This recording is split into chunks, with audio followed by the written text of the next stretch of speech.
vamos refletir a partir de uma possível leitura de Marcos 2, 1 a 12. É uma narrativa muito elaborada.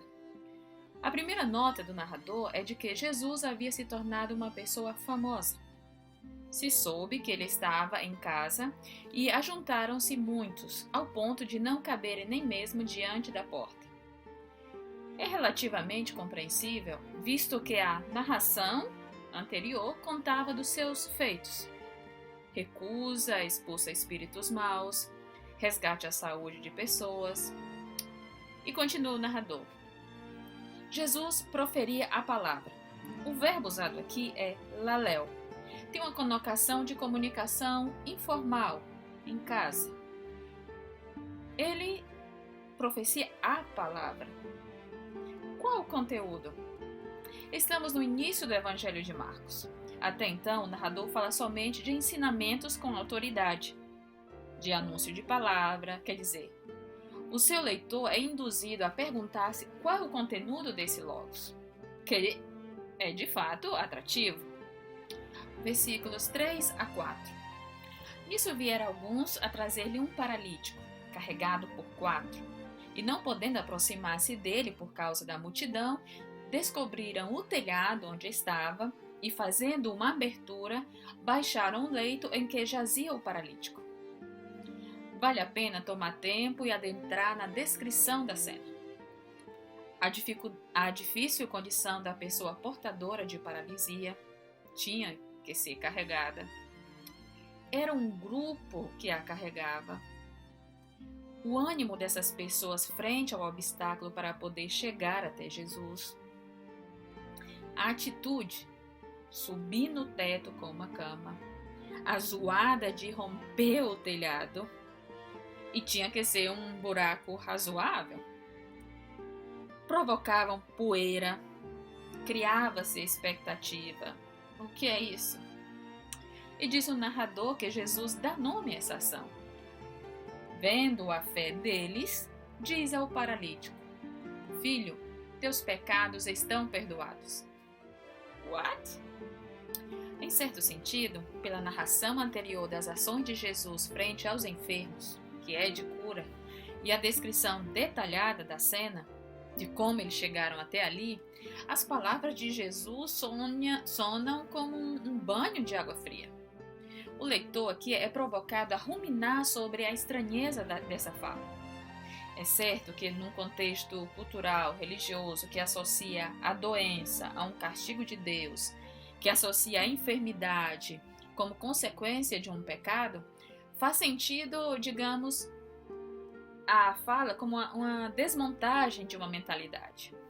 Contudo, não se pode ignorar, e os escribas notam isso, a forma gramatical como Jesus expressa. Afieme, perdoados, está no presente passivo, o que quer dizer que em grego se podia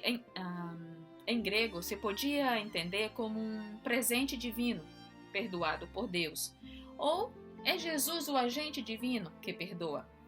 E os escribas perguntam, por que ele fala assim? Blasfêmia. Quem pode perdoar senão um só, que é Deus? Ou seja, em sua discussão interior, os escribas entendem que Jesus faz uma violação de poder, um insulto, atribuir a si mesmo uma prerrogativa divina. Mas o narrador faz uma nota irônica.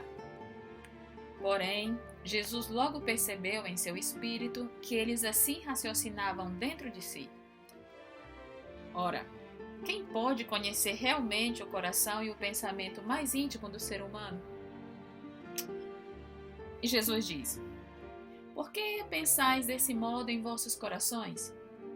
Que é mais fácil dizer ao paralítico: perdoados são os teus pecados, ou dizer: levanta-te, toma o teu leito e anda?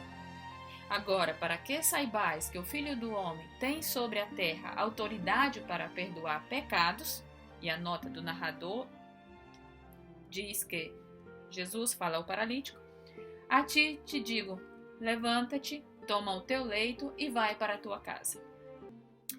Parece-nos importante aqui ler por completo a resposta de Jesus para não perder-se. Ou seja, ler como de fato é um único raciocínio. A pergunta é retórica e é parte do seu argumento. Digamos, ele põe um dilema argumentativo e em seguida o resolve. Porque Jesus de fato diz ambas palavras, de perdão e de cura. E são palavras prerrogativas, ou seja, realiza aquilo que diz. É um estilo sapiencial.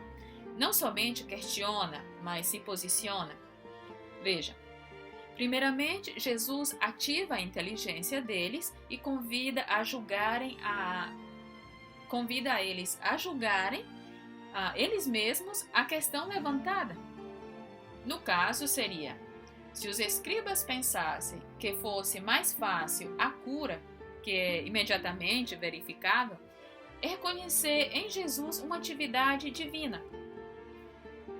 Por outro lado, se eles elegem o perdão dos pecados, estariam blasfemando, conforme pensavam sobre e acusavam a Jesus.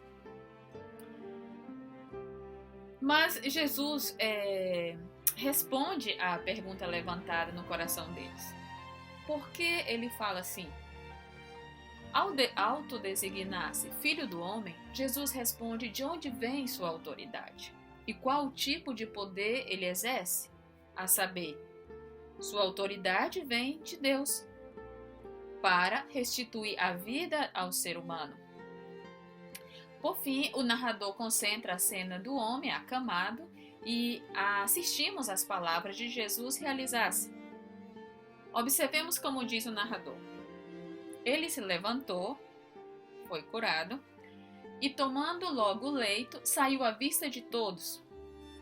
O que é o perdão, senão a possibilidade de recomeçar? De modo que todos pasmavam e glorificavam a Deus. Ué, não era uma blasfêmia? As pessoas reconhecem em Jesus a presença de Deus e diziam: nunca vimos coisa semelhante. Realmente existem situações que a realidade é mais inacreditável que a fantasia. Talvez isso seja o caminho da fé. E aqui queremos concentrar nossa reflexão sobre a fé, nome dado por Jesus à ação daquelas pessoas. O que seria a fé? Essa grandiosidade humana pela crença, pela ilusão, pela criatividade e pela abertura. A fé denota não apenas confiança e esperança em Deus ou em outras pessoas, mas também uma relação de lealdade. No caso do nosso texto, vemos outra ótica da fé, caracterizada por afeto e dramatização entre pessoas sofredoras, de quebrar as barreiras físicas e sociais, de conviver com as discrepâncias da vida e sem garantia que o final será afirmativo, vão. E isso é uma coisa vital, isso é fé. Que aprendamos a cantar, andar com fé eu vou, que a fé não costuma falhar. Um abraço, boa meditação e feliz 2022!